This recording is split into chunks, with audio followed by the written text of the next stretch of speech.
The spoon slipped from Richard Thompson's hand and fell into his plate. For a few seconds, the sound in the Grand Hotel ballroom faded away. The soft jazz music, the laughter of rich guests, the clinking of glasses, the flashing cameras. Everything became distant.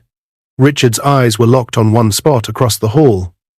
On them, a woman in a simple, elegant black dress, and a teenage boy standing beside her.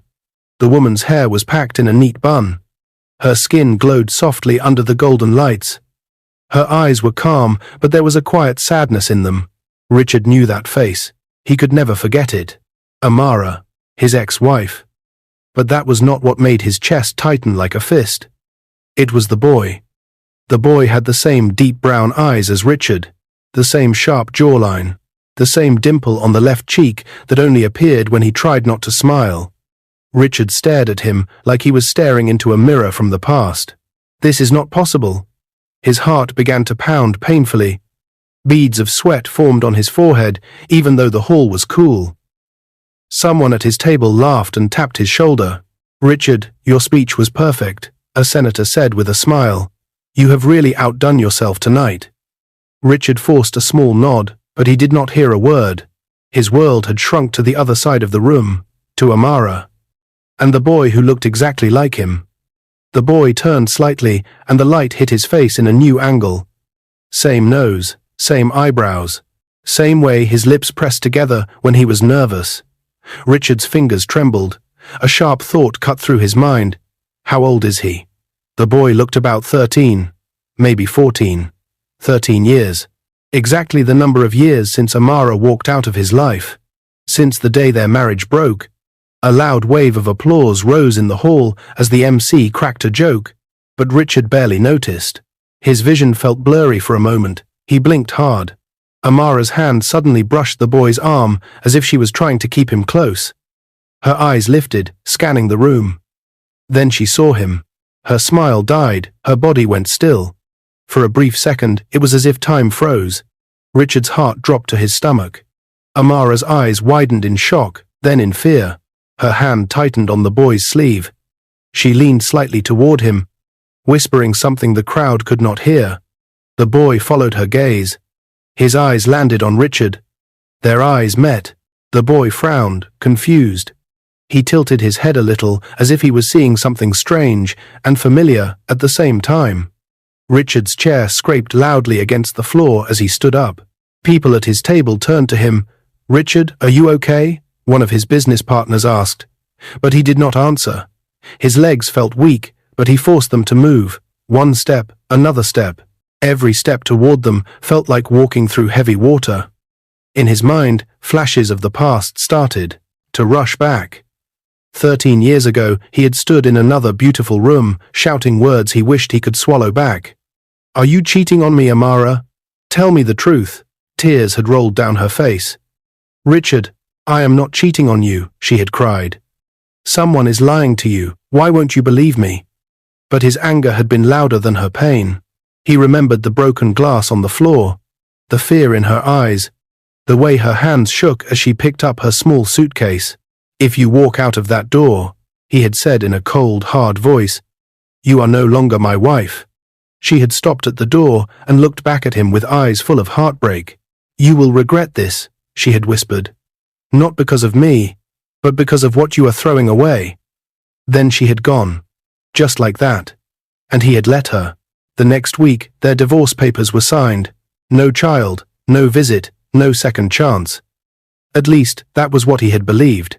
Now, 13 years later, in the middle of a fancy charity dinner, Richard's breath caught in his throat. Because the truth was standing right in front of him. In the form of a boy with his face, he could hear his own pulse in his ears as he walked across the hall. People moved aside without even knowing why. There was something in his eyes that made them step away. The MC's voice continued in the background.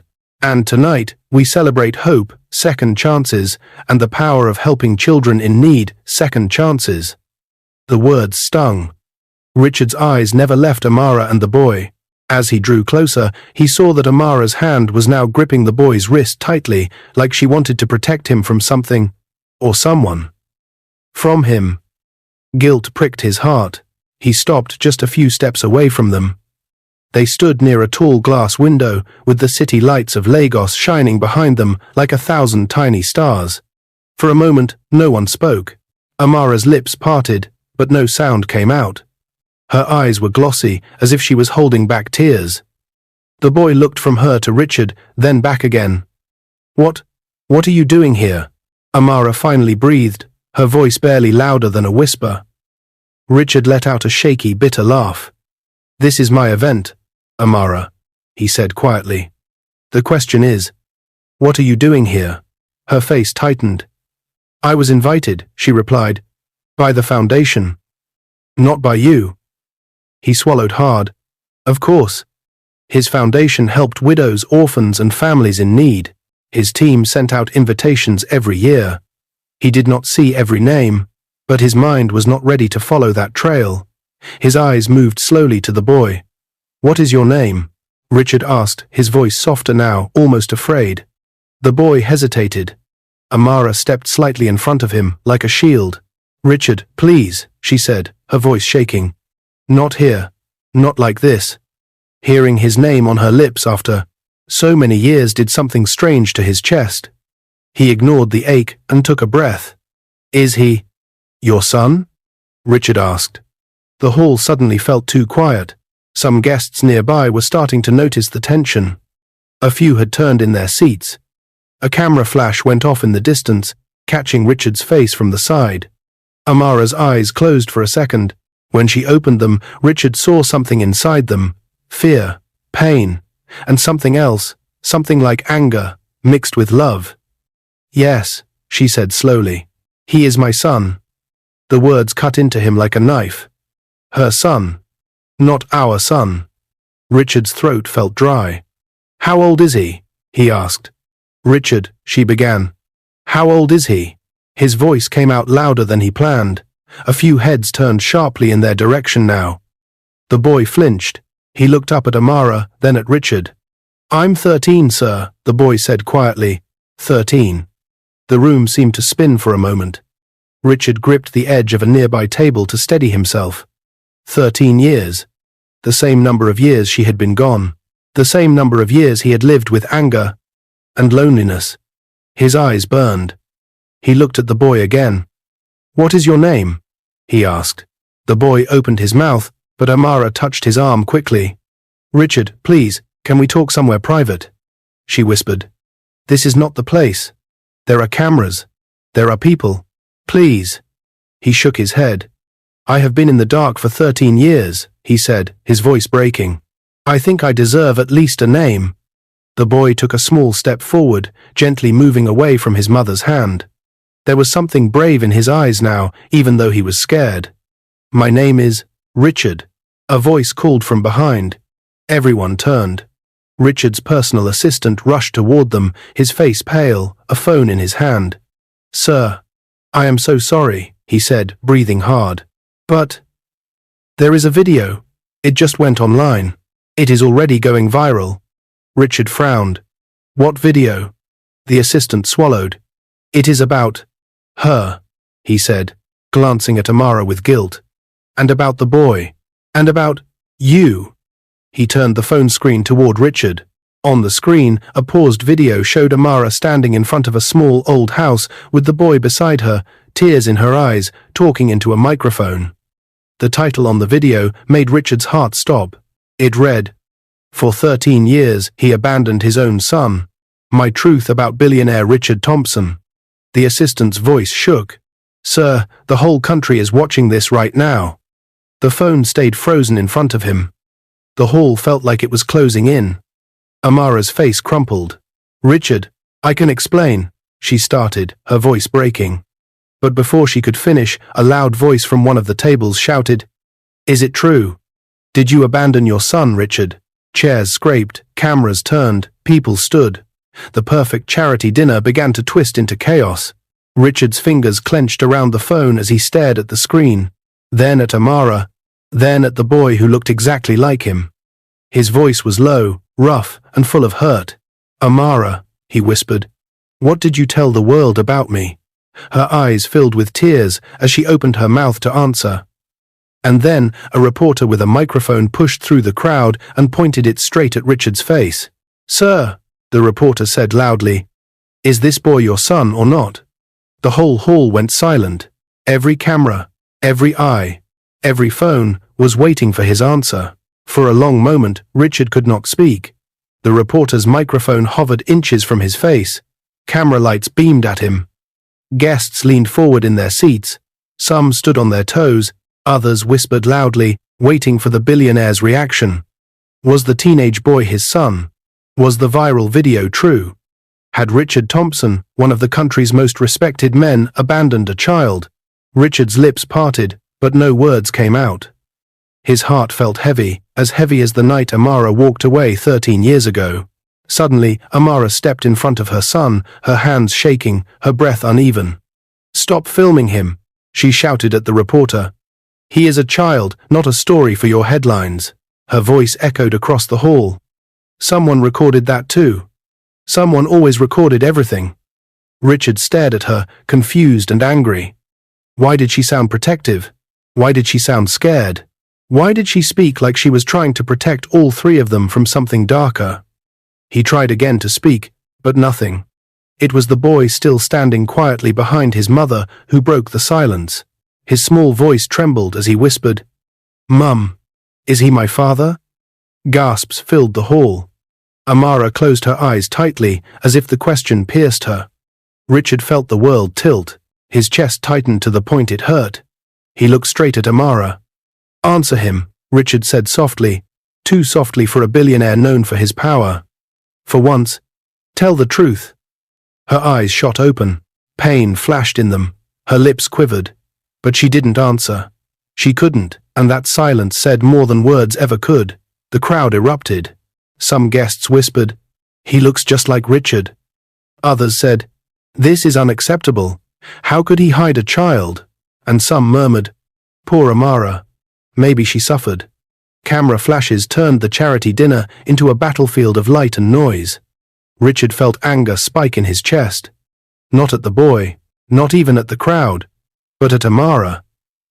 For 13 years, he thought she left because she stopped loving him. For 13 years, he lived with bitterness. For 13 years, he believed she abandoned their marriage. Was the truth standing right in front of him the whole time? A son he never knew? He took a shaky step forward. "Amara," he said again, this time firm. "Why didn't you tell me?" "Why?" "Richard Thompson." A deep male voice boomed across the hall. Everyone turned toward the entrance. A tall, broad-shouldered man marched in, rage burning in his eyes. His presence alone made the room fall silent. Richard frowned. He recognized him. General Maxwell Okoro, a powerful man. A dangerous one. A man involved in military intelligence and security contracts. A man whose voice could make governors tremble. Why was he here? The man's eyes locked on Amara first, then on the boy, and finally on Richard. He spoke through clenched teeth. "Step away from them." Richard stiffened. "Maxwell?" he asked. "What is the meaning of this?" General Maxwell didn't blink. "You should ask yourself that," he growled. "You have caused this woman enough pain." Richard's jaw tightened.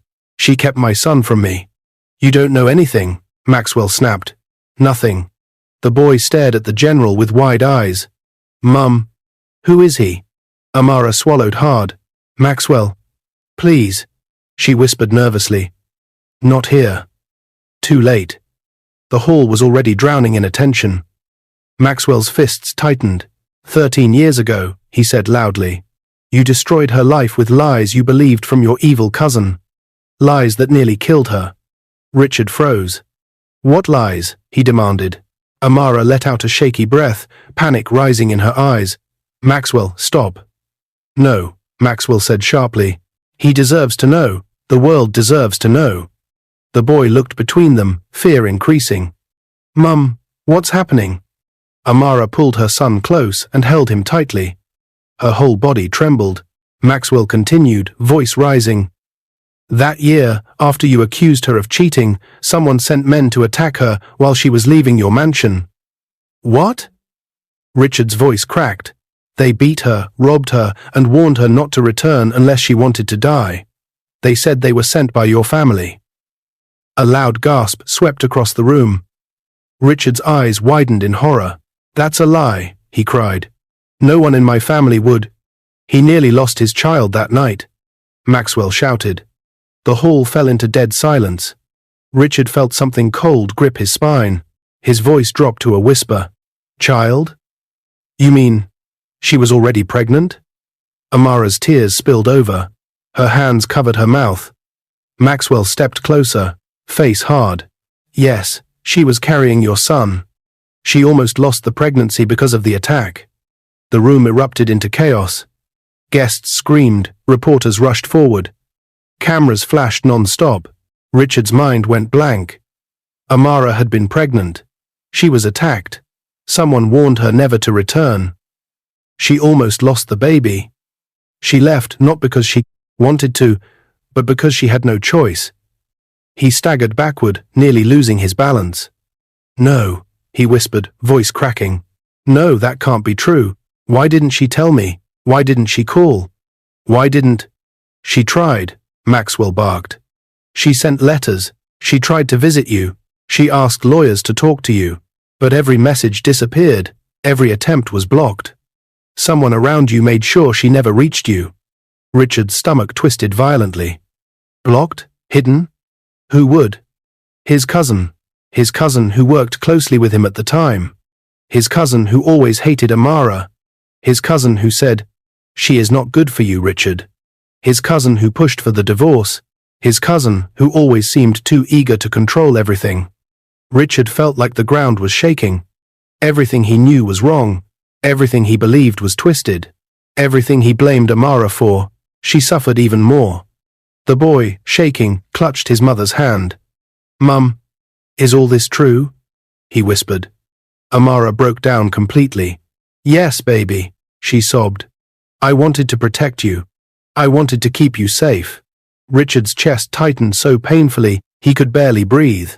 He stepped forward slowly, voice weak. "Amara, why didn't you tell me at least when he was born? Why didn't you try again later? Why keep him a secret?" Amara looked at him with trembling lips, her voice barely coming out. "I tried, Richard," she whispered. "For years. I tried. But every time I reached out, I was pushed away. They said you remarried. They said you never wanted to hear my name again. They said you blamed me for everything and, her voice cracked. They said if I came near you, you would take my son away from me." Richard's heart dropped into a dark, deep hole. Take her son? His son? He shook his head like a man losing his mind. "Who told you that?" he asked, voice shaking. Amara's lips parted. She hesitated. Then she whispered, "Your cousin, Daniel." Richard felt a sharp pain shoot through him. His cousin. His trusted cousin. The same cousin who vanished from the country 10 years ago after stealing money from the company. That cousin destroyed everything. Maxwell stepped forward again. And to make sure she didn't speak, Daniel kept threatening her. That's why she stayed quiet. That's why she hid. That's why she protected the boy. Richard felt like he couldn't breathe. The whole ballroom watched in stunned silence. Tears blurred his eyes. "Amara," he whispered. "Is he really my son?" Her lips trembled. The boy gripped her hand tight. She opened her mouth. But before she could answer, a loud crash hit the door at the back of the hall. People screamed. The security guards ran forward, and a tall, shadowy figure in a black cap stormed into the building with something shiny in his hand, a gun. He pointed it straight at Amara and shouted, "Amara, don't say a word." The hall exploded into panic. Screams ripped through the grand hall the moment the gunman burst through the back doors. Tables flipped, chairs crashed, guests ducked behind pillars and decorations, security officers yelled orders, but the man in the black cap kept his eyes locked on one person. "Amara, don't move," he barked, pointing the gun at her chest. Amara froze. The boy jerked back in fear, gripping her arm so tightly his fingers turned white. Richard felt his heart slam against his ribs. "No, don't hurt her," he shouted, taking a step forward. The gunman whipped the weapon toward Richard instantly. "Stay right there, Thompson. If you come any closer, she dies." Richard stopped in his tracks. He raised his hands slowly, breathing hard. The voices around them became muffled. The world narrowed to the four of them: the gunman, Amara, the boy, and Richard. Security guards positioned themselves behind tables, unsure whether to fire or hold back. General Maxwell's hand moved slowly toward his waist, reaching for the small gun under his jacket. But the gunman saw it. "Don't even try it, General," he roared. "One more move and I'll put a bullet in her head." Maxwell stopped. The general's eyes were sharp with rage, but he backed down. The gunman smirked and stepped closer to Amara. His voice was shaky, filled with desperation. "You should have stayed quiet," he hissed. "You should never have shown your face here." Richard's blood ran cold. Something about the voice. Something about the height. Something about the way the man tilted his head. Slowly, painfully slowly, Richard began to recognize him. He felt his stomach twist. "Daniel," Richard whispered. The man in the black cap stiffened. Then he ripped the cap off. There was no mistake. It was Daniel, Richard's cousin. The same cousin who had disappeared a decade ago. The same cousin who had lied to him, manipulated him, turned his heart against Amara. The same man who destroyed everything. Daniel's eyes were wild, red, and filled with fear. He looked thinner, angrier, and completely unstable. "You ruined my life, Richard," Daniel shouted, the gun beginning to shake in his hand. "Everything I had gone. Because of you." Richard was too stunned to speak. "But this is your fault," Daniel screamed, spitting out the words. "You pushed me out of the company. You took everything from me. You left me with nothing. You stole millions of company money." Richard fired back. "You ran away. You destroyed your own life." Daniel laughed, a loud, broken, painful laugh that echoed horribly. "And whose fault was that?" he shouted. "You! Everything was always about you. The great Richard Thompson. Everyone loved you. Everyone trusted you." He pointed the gun at the boy. The boy gasped and hid, behind Amara. Richard's heart almost stopped. "Daniel, leave him alone," Richard yelled. "He's just a child. He is the reason everything fell apart." Daniel roared. "If she hadn't gotten pregnant, none of this would have happened. You would have listened to me. You would have stayed focused. You would have—" Amara gasped softly. You were the one who sent those men?" she whispered, trembling. Daniel snapped his head toward her. "That child was the reason you needed to be gone," he shouted. "You ruined everything. You made him weak. You turned him against the family." Tears filled Amara's eyes. It was true, all of it. Every attack, every threat, every lie. Richard felt sick. His cousin had almost killed Amara. His cousin had tried to erase their child. His cousin had destroyed their marriage on purpose. The truth crushed him like a weight. Daniel pointed the gun at her again. "And now you come back," he snarled. "You stand here trying to tell the world the truth." "No. That ends today." He cocked the gun. Click. Gasps filled the room. Security took slow steps forward. Maxwell whispered sharply to the guards. "Wait. One wrong shot, and he'll kill her." Richard's entire world was spinning. He could barely breathe. His hands trembled uncontrollably. But when Daniel pressed the gun closer to Amara, something broke inside Richard. "No," he shouted, voice cracking. "Daniel, if you want to hurt someone, hurt me." The hall went dead silent. Even Daniel froze. Richard stepped forward slowly, hands raised, tears forming in his eyes. "Please, leave her alone," he begged. "She didn't deserve what you did to her. She didn't deserve the lies you told. She didn't deserve the pain you caused." He swallowed hard. And he didn't deserve to grow up without a father. The boy looked at Richard. Really looked at him for the first time. Richard's voice thickened with raw pain. "I lost my family because of you," he said to Daniel. "But I won't lose them again. Not tonight." Daniel's hands trembled harder. "Stop talking," he shouted, his voice cracking. "Just stop." He pressed the gun to Amara's temple. She squeezed her eyes shut. Richard felt something inside him shatter.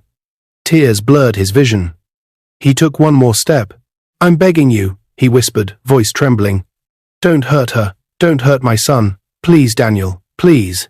Daniel's breathing grew loud and ragged, sweat dripped down his forehead. His eyes darted left and right, like a trapped animal. Shut up, he screamed. All of you. The gun jerked in his shaky hand. Security tensed. Maxwell readied himself to jump. The boy clung to Amara, crying softly. Mum, please, the boy whispered. Don't let him shoot. Amara held him close, whispering, I'm here, baby. I'm here. Richard took one last step. Daniel, he said softly, if you pull that trigger, you destroy everything forever. Put the gun down. Daniel's lip trembled. His eyes flickered with something: fear, guilt, madness. No one knew.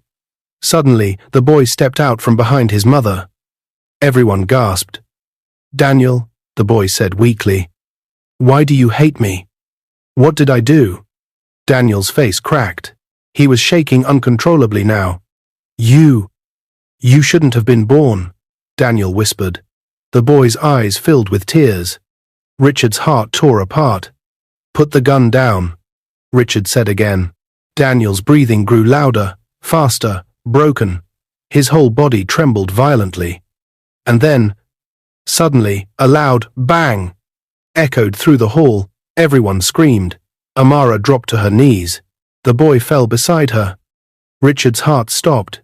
Smoke rose from the gun. Daniel stood frozen, eyes wide in horror. And someone collapsed onto the floor. But in the chaos, in the thick smoke, no one could see who had been shot. The gunshot echoed like thunder in the hall, loud enough to freeze every breath in the room. For a moment, no one moved. No one screamed. No one breathed. Amara covered her son with her body, trembling. Richard stumbled backward, his legs shaking so hard they almost gave out. Cameras dropped to the floor. Security guards ducked. Guests whimpered behind overturned tables. Smoke drifted from the gun. Daniel stood still as a statue, the weapon shaking in his hand, his eyes wide with shock as if even he didn't know who he had hit. Then the sound began. A single broken cry. Daddy? The boy's voice. The hall gasped as Richard fell to his knees. Blood was slowly spreading across his white shirt, a small red stain. Growing wider. His hand pressed against his left shoulder, but blood was already slipping through his fingers. He had been the one shot. Not Amara, not the boy. Him. Richard's breath hitched as sharp pain shot through his body like fire. Amara's head jerked up, her eyes went wide. Richard, she screamed, her voice breaking like glass. She ran toward him before anyone could stop her.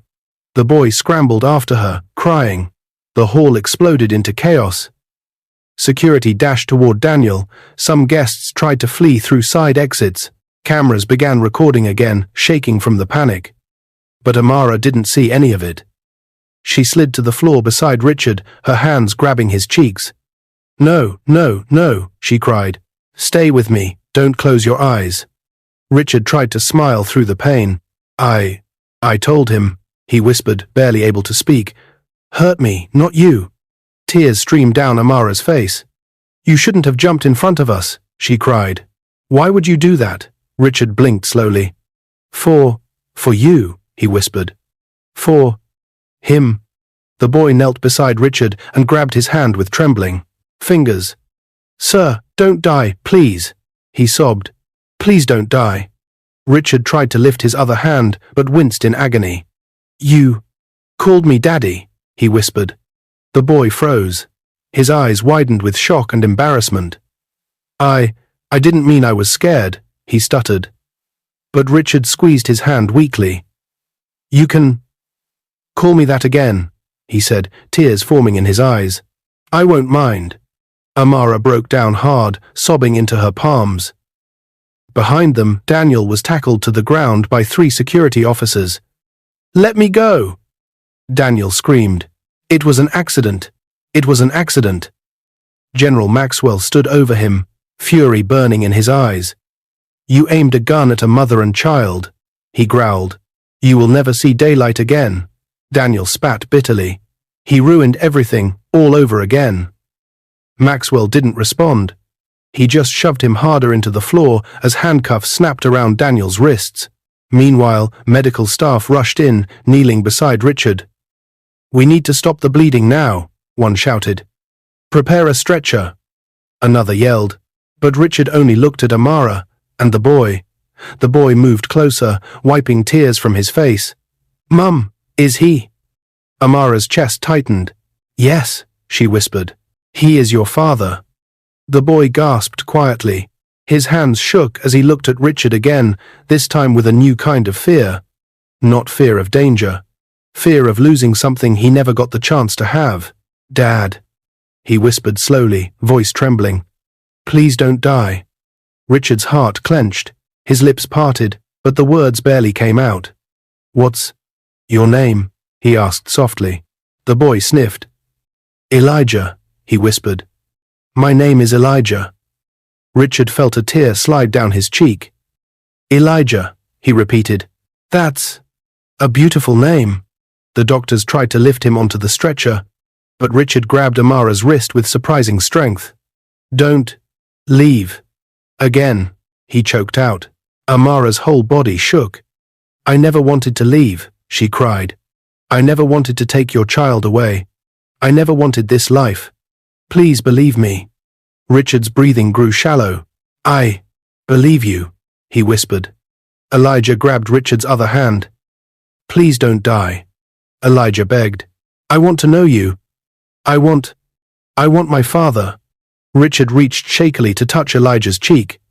"You have my eyes," he said softly. "My everything." Then his hand fell limp. Elijah screamed, "Mom! Mom! He's not moving!" Amara shook Richard's shoulders frantically. "Richard! Richard, wake up! Please!" she cried. "Don't do this to us, not now, not again." The doctors pushed her aside gently.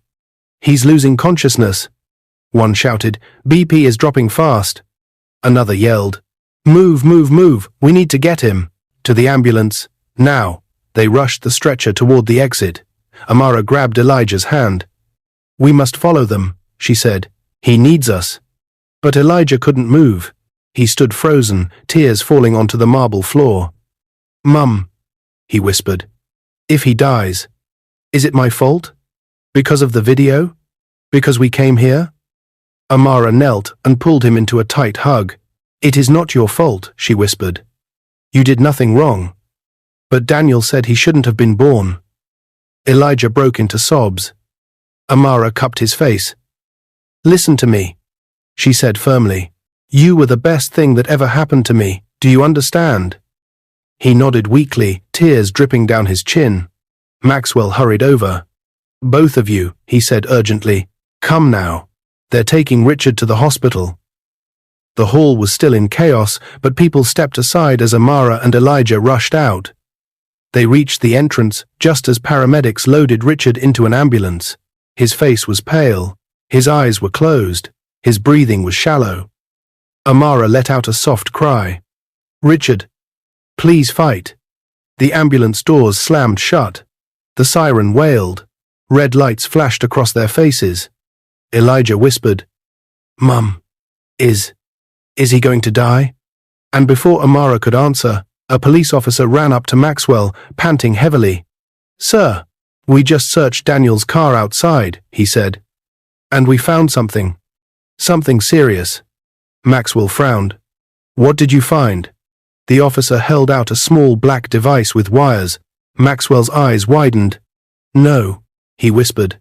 Amara held Elijah tighter, fear gripping her chest. "What is that?" she asked. Maxwell looked at her with a grave face. "It's a tracker," he said slowly. Daniel wasn't working alone. Amara's eyes widened. Elijah's breath caught. And then the officer said the words that made the night twist into an even darker truth. "Sir, someone else is coming for the boy." The ambulance had already vanished down the street, sirens fading into the night, when the officer's terrifying words dropped like a bomb. "Someone else is coming for the boy." Amara's heart stopped. "What do you mean, someone else?" she cried, pulling Elijah closer instinctively. "Why would anyone want my child?" Elijah trembled. Maxwell stepped between them and the police officer, his face tight. his jaw clenched. "Explain," Maxwell said sharply. The officer caught his breath. "We found coded messages in Daniel's phone, voice notes, threat alerts. He wasn't acting alone. Sir, the attack on the Thompson family 13 years ago, it wasn't only Daniel." Amara felt her knees weaken. "There's someone else," she whispered. "Yes," the officer said. "A second person helped plan everything, including the threats, the warnings, the attack that hurt her and almost killed the baby." Elijah clung to Amara tightly. "Mum, I'm scared," he whispered. Amara stroked his hair, fighting back tears. "You're safe with me, Elijah. No one will take you." But she didn't fully believe her own words. Maxwell took a slow step toward her. "We need to get both of you into protective custody now." "No," Amara said, shaking her head. "I need to go to Richard. He was shot. He may not make it. I'm not leaving him." "You don't understand," the officer said. "The second person, whoever they are, they were planning something tonight. We think they were watching Daniel. And they may try again." A cold wind brushed across the hotel driveway. Amara looked at Maxwell, fear in her eyes. "Maxwell, is Elijah in danger?" Maxwell hesitated. He only hesitated when the truth was hard. "Yes," he said finally. "Until we catch the second mastermind, Elijah is a target." Amara held her son so tight that Elijah could barely breathe. "No," she whispered. "Not again. Not after everything." Just then, a black SUV screeched to a stop in front of the hotel. The officers spun around, guns raised. Maxwell shielded Amara and Elijah with his whole body. "Get back," he shouted. The SUV door opened slowly. Everyone held their breath. A tall figure stepped out. A woman, slim, dark-skinned, dressed in all black, and wearing glasses that hid her eyes. She moved with slow, controlled steps, like someone used to danger. Amara's heart pounded. The officers aimed their weapons. Maxwell gripped his own gun tightly. The woman raised both hands calmly. "I'm not here to hurt anyone," she said softly. "I'm here for the boy." The officers shouted warnings. "Don't move. Drop to your knees." But the woman didn't kneel. She stepped closer. Amara screamed, pulling Elijah behind her. "Stay away from my son." Elijah clung onto her skirt, crying. The woman stopped, just a few feet away. Her voice dropped to a heartbreaking whisper. "Elijah. Baby. It's me." Elijah froze. Who are you?" he asked, confused. The woman removed her glasses slowly. Her eyes, sharp, familiar, warm, looked at him with trembling sadness. "Elijah," she whispered, tears forming. "I'm your aunt." Amara gasped. Maxwell's face drained of color. The officers exchanged confused looks. Elijah blinked. "My aunt?" The woman nodded. "Yes. My name is Vivian. I'm your father's sister." Amara felt her body freeze. "Richard's sister?" Vivian's eyes filled with tears. "Elijah, I've been looking for you for years." Maxwell stepped forward. "Vivian died in a car accident 10 years ago. We all saw the news." Vivian let out a shaky breath. "No. That announcement was staged. I had to disappear before Daniel could silence me too." Amara felt cold. "Daniel tried to kill you?" she whispered. Vivian nodded. "He didn't want me to tell Richard the truth. He didn't want anyone to know that he hired those men, that he planned the attack, that he blocked every message from you." The officer swallowed. "Ma'am, if that's true, then you're the second person." Vivian shook her head, tears falling. "No, I'm not Daniel's partner. I was the one trying to expose him. I was the reason he fled the country. And I came tonight because Daniel wasn't the only danger." Everyone stared. "Who then?" Maxwell asked. Vivian swallowed hard, voice trembling. "There's a third person," she whispered. "Someone more dangerous than Daniel, someone who helped him, someone who wants Elijah gone before Richard learns the full truth." Amara's heart nearly stopped. "A third person?" Before Vivian could answer, a gunshot tore through the air. Everyone screamed. Vivian collapsed onto the pavement, clutching her shoulder. Blood pooled beneath her. "Vivian!" Amara cried. "Sniper!" An officer shouted. "Get them inside now!" Maxwell dragged Amara and Elijah toward the lobby doors. "Move! Move!" More gunshots shattered the night. Glass windows broke, guests screamed. Security fired back wildly. Amara shielded Elijah with her whole body as they dove through the hotel doorway. Bullets ricocheted off the walls behind them. Vivian lay outside on the ground, bleeding badly, officers dragging her behind a car. Maxwell shoved Amara and Elijah behind a marble pillar. "Stay down," he ordered. Elijah sobbed into his mother's hands. "Mum, are they going to kill us?" "No," Amara whispered, shaking violently. "I won't let anyone hurt you." Maxwell peeked through the shattered doorway. Gunshots echoed across the street. "Maxwell," Amara whispered urgently. "Who is trying to kill my son?" Maxwell didn't answer. He couldn't. Because he didn't know. Vivian's voice, weak and fading, called from outside. "They're after Elijah. They don't want the truth out." "What truth?" Amara screamed. "Vivian, what truth?" Vivian coughed blood. Her voice came out faint, almost dying. "Daniel wasn't the only one who didn't want the child born." Amara's body shook with terror. "Who?" she cried. "Tell me. Please." Vivian lifted a trembling hand and pointed to the street. Amara followed her finger and saw a tall man standing under the broken streetlight across the road. Dressed in a grey suit, his face half hidden in the dark, but his smile clear. Cold, cruel, familiar. The man slowly clapped his hands, mocking them. Maxwell froze.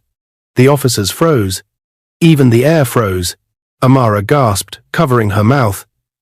Because the man standing under the streetlight, the man watching them with cold victory, the man trying to kill Elijah, was someone she had once trusted, someone Richard trusted too, someone who knew their entire past, someone who had disappeared 13 years ago at the same time as Daniel, someone whose shadow haunted every lie. The man was Richard's own father. If you like this story, comment, share and subscribe to our channel for more interesting stories.